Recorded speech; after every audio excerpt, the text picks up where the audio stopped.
మీ ఎలాంటి వ్యాపార ప్రకటనలకైనా వెంటనే మా ఛానల్ సంప్రదించండి. నమస్కారం గురుగారు. శ్రీమాత్రే నమః. 2026 ఫిబ్రవరి మాసం విశేషంగా వృషభ రాశి వాళ్ళకి ఏ విధంగా ఉంటుంది, వీళ్ళు ఈ మాసంలో ఎటువంటి జాగ్రత్తలు తీసుకోవాలి?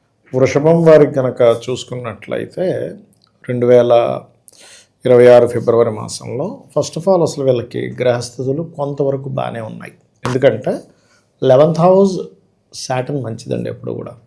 అంటే మనము పూర్వజన్మల్లో చేసుకున్నటువంటి కర్మ ఫలితము అంటారు, 11th హౌస్లో ఉంటుంది. అక్కడ పాపగ్రహాలు, పాప ఫలితాలు ఇచ్చే గ్రహాలు ఏమున్నా మంచి ఫలితాలు ఇస్తాయి, స్ట్రెంగ్తన్ అవుతాయి అన్నమాట అవి. సో లాభస్థానంలో అన్ని గ్రహాలకి మంచిదే, శుక్రుడికి తప్ప. సో శని మంచివాడే. జూపిటర్ 2లో ఉన్నాడు, కానీ ఆయన రెండు రకాల ఫలితాలు ఇచ్చే దాంట్లో ఉన్నాడు జూపిటర్. 10th హౌస్ రాహు మంచిదే.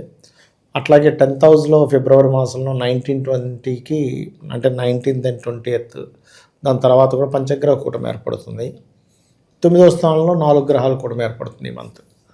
దీని మూలంగా వీళ్ళకి కలిగే ఫలితాలు, రెమెడీస్ ఇవన్నీ ఏవైతే ఉన్నాయో ఈ వృషభం వారికి చెప్తుంది. నేనైనప్పటికీ కూడా చెప్పిస్తుంది సాక్షాత్ లలితామ్మవారిగా భావిస్తూ.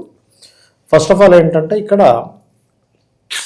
Long journeys, higher education related సంబంధించినటువంటివి ఫస్ట్ హాఫ్లో ఎక్కువగా ఉంటాయి వీళ్ళకి. అలాగే కొంత క్రియేటివ్ ఫీల్డ్ రిలేటెడ్ సంబంధించిన వాటిల్లో కూడా ఎంట్రీ అనేది ఉంటుంది.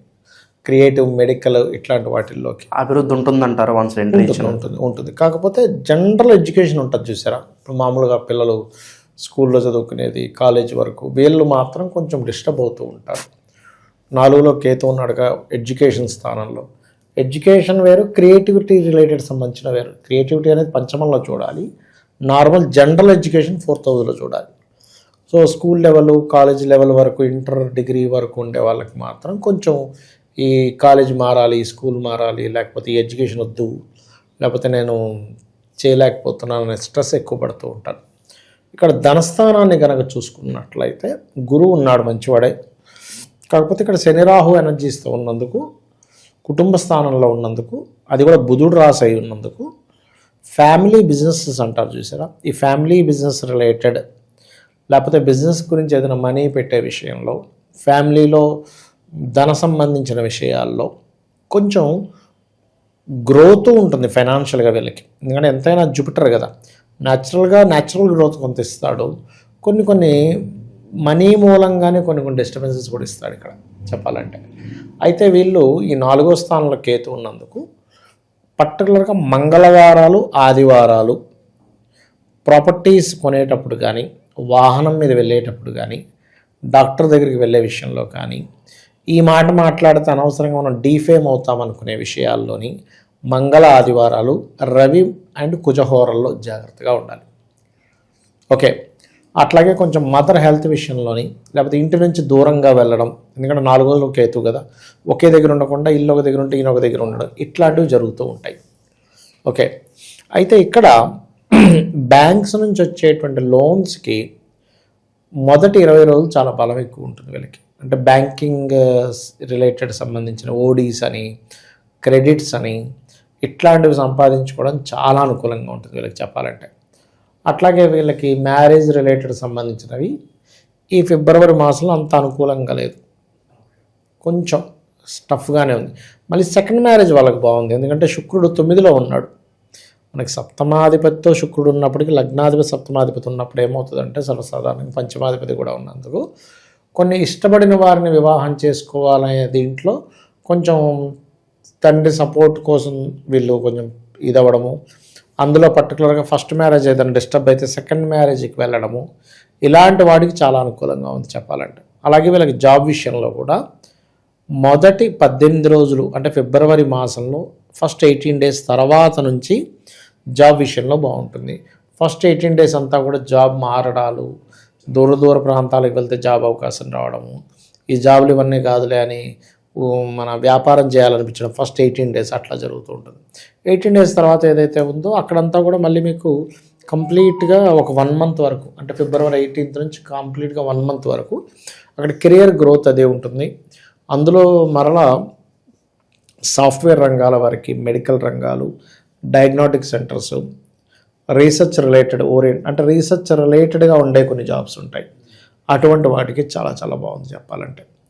అయితే వీళ్ళు ఇక్కడ ప్రధానంగా ఏంటంటే రెండవ స్థానంలో గురువు ఉన్నందుకు ఈ మనీ ఎవరికైనా ఇచ్చేటప్పుడు అందులో పర్టికులర్గా కుటుంబ సభ్యులు లేకపోతే తాతగారు ఆస్తికి సంబంధించిన విషయంలో, ఎందుకంటే 8th లార్డ్ అయ్యాడు ఇక్కడ.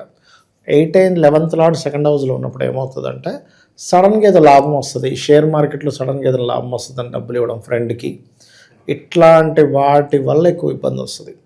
కాబట్టి ఈ పర్టికులర్ ఈ అంశాల మీద చాలా చాలా చాలా జాగ్రత్తగా వన్స్ డబ్బులు ఇస్తారు, ఆ డబ్బులు అక్కడ స్ట్రక్ అయిపోయే అవకాశాలు కనిపిస్తాయి. ఎందుకంటే మొన్న నేను ఈ మధ్య చూసా, ఒక ఆవిడ పాపం రూపాయి దాచుకుందా ఎప్పటి నుంచో ఉన్న డబ్బులు వాళ్ళ ఫ్రెండ్ అవ్వడం ఒక అతను, నీకు ఎందుకు ఈ డబ్బులు పెట్టుకుని ఏం చేస్తావు, షేర్ మార్కెట్లో పెడితే బోల్డ్ డబ్బులు వస్తారని తీసుకెళ్ళి అతనికి ఇచ్చింది. ఇప్పుడు ఏమీ తెలియదు, పోయి అన్నాడు. ఏమైంది పోయి, ఎవరిని అడిగినా షేర్ మార్కెట్లో పోయి అంటుంటారు కదా, జనరల్ పోయేది. ఏమైంది అమ్మ మీరు ధనం నష్టపోయారు కదా అంటే, అవును సార్ మొన్న మా ఫ్రెండ్కి ఇచ్చిన డబ్బులు పోయాయి.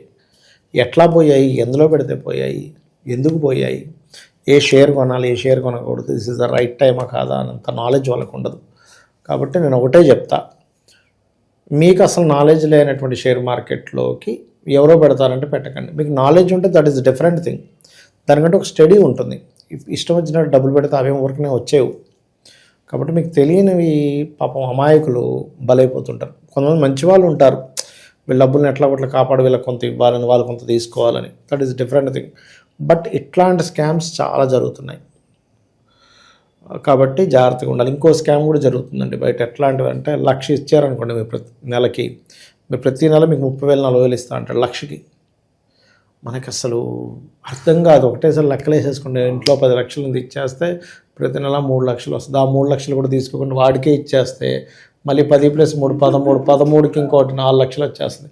అది కూడా తీసుకోండి మళ్ళీ వాడికి ఇచ్చేస్తే ఏంటంటే లెక్కలు వేసేసుకొని అసలు ఒక నెలకు ఒక 50 లక్షలు వచ్చేసేలాగా అంత మైండ్ పెట్టేసి డబ్బులు తీసుకెళ్ళాలని ఇచ్చేసిన వాళ్ళని చాలామంది చూశానండి. ఆడటి నుంచి అటు జంప్ అయిపోతాడు. అట్లా ఇవన్నీ ఎప్పుడు జరుగుతాయంటే, ఇది ఎందుకు చెప్తున్నా అంటే నేను మీకు, ఇవన్నీ ఎప్పుడు జరుగుతాయంటే మాయాకారకుడు అంటారు ఆస్ట్రాలజీలో. మాయాకారకుడు కనుక ధన గ్రహాన్ని ప్రభావితం చేసినప్పుడు మనం ఒక మాయలోకి వెళ్ళిపోతాం, ఊహల్లోకి వెళ్ళిపోతాం, ఇమాజినేషన్స్లోకి వెళ్ళిపోతాం. అసలు ఇప్పుడు నేను ఏదో సినిమా తీస్తున్నా, ఇది అసలు రాజమౌళి సినిమా లాగా 600 కోట్లు చేసేస్తుంది, 1000 కోట్లు చేసేస్తుంది, ఇంకేంటి నాకని మొత్తం అమ్మేసి పెట్టేస్తాడు. అంటే అంత ఊహల్లోకి తీసుకెళ్ళిపోతాడు. సో ఈ మాయాకారకుడు ఎప్పుడైనా ధనస్థానాన్ని ఆక్యుపై చేసినప్పుడు, ఎందుకు మాయాకారకుడు అంటున్నాడు అంటే రాహు చేత చూడబడుతున్నాడు. ధనంలో ఉండే గ్రహం అంటే ధనస్థానంలో ఉండే గ్రహం. రాహు ఈజ్ మాయ, ఊహ, ఇమాజినేషన్స్. అందుకే సినిమా ఫీల్డ్ వాళ్ళందరికీ చూడండి, ఎవరికైనా వాళ్ళ నెంబర్ 4లో ఉండడం కానీ, టోటల్ చేస్తే 4 అవ్వడం కానీ, రాహు గ్రహం నడవడం కానీ, ఎందుకంటే వాళ్ళు ఛాయ, రాహు అంటే ఛాయ అనమాట. ఛాయా సంబంధించిన ఫీల్డ్ కదా అదంతా కూడా, షాడో కదా, డైరెక్ట్ కనబడే బొమ్మ వేరు, ఒరిజినల్ వేరు. అది అట్లా ఇది చేస్తూ ఉంటారు. ఓకే, శత్రువుల పరిస్థితి ఏంటంటారు గురుగారు? శత్రువులు కొంచెం పెరుగుతుంటారు. అందులో ముఖ్యంగా తండ్రి యొక్క శత్రువులు, లేకపోతే దూర ప్రాంతాలకు లాంగ్ జర్నీస్లో కొంతమంది శత్రువులు ఏర్పడుతుంటారు. కొన్ని గొడవలు అవుతాయి, బట్ డోంట్ వరీ. ప్రమోషన్స్కి అనుకూలంగా ఉంటుందంటారా? అలాగే ఆల్రెడీ ఒక సంస్థలో పనిచేస్తున్న వాళ్ళు ఈ టైంలో మారాలా వద్దా అనే సందిగ్ధంలో ఉంటే ఏం చెప్తారు? చెప్పాను కదండి ఇందాక నేను మీకు, 18వ తేదీ లోపల, ఫిబ్రవరి 18వ తేదీ లోపల మార్పులు జరుగుతాయి. ఆ మార్పుల్లో కొంతమంది హైయర్ ఎడ్యుకేషన్ కోసం అని వెళ్ళి మారుతారు. అంటే అట్లాగా నేను ఇది చేసి మళ్ళీ ఇంకొంచెం పెద్ద పోస్ట్ సంపాదించుకుంటా అని వాళ్ళు కొన్ని రోజులు బ్రేక్ కొట్టి మళ్ళీ హైయర్ ఎడ్యుకేషన్కి వెళ్తారు. ఇంకొంతమంది వేరే ఎక్కడ దూర ప్రాంతాల్లో అవకాశం వచ్చింది కదా ఇది మానేసి అక్కడికి వెళ్తారు. బట్ ఆఫ్టర్ 18th తర్వాత వీళ్ళకి ఏదైతే కెరియర్ రిలేటెడ్ సంబంధించిన ఇష్యూస్ ఉన్నాయో అవన్నీ కొంతవరకు ఇంప్రూవ్ అవుతాయి, నో డౌట్. ప్రజెంట్ ఉన్న గ్రహస్థితి బట్టి ఇంకా వీళ్ళకి విశేషంగా మంచి జరగాలంటే ఎటువంటి పరిహారాలు వీళ్ళకి బాగా అవసరం అంటారు? వీళ్ళకి ఎక్కువగా శని రాహు గ్రహాలకు అంటే శని కంటే రాహు గ్రహానికి ఎక్కువ దీపారాధన శని కూడా చేసుకుంటే మంచిది. అప్పుడు ఈ మాయ ద్వారా ధనం పోతుంది. ఇంకా కంపల్సరీగా ఇప్పుడు కొంతమంది చూడండి, ఇప్పుడు రియల్ ఎస్టేట్ వాళ్ళు ఉన్నారు, ఇప్పటికిప్పుడు నువ్వు భూముల మీద పెట్టకంటే కుదరదు, 4000 కేతు ఉంది కదా అని. అప్పుడు ఇంట్లో ఏ గణపతి హోమం లేకపోతే గణపతి ఆలయానికి వెళ్ళి రావడం. ఇప్పుడు అందరూ హోమం చేయించుకోమంటే చేయించుకోలేరు. అలాంటప్పుడు వాళ్ళు కనీసం గణపతి ఆలయానికైనా రెగ్యులర్గా వెళ్తూ ఉంటే ఆ దోషం ఉండదు. ఓకే, ఓవరాల్గా వృషభ రాశి వాళ్ళు ఈ నెల వీళ్ళకి ఎలా ఉంటుంది, ఎటువంటి జాగ్రత్తలు తీసుకోవాలి, చాలా మంచి విశ్లేషణ అందించారు. ధన్యవాదాలు. శ్రీమాత్రే నమః.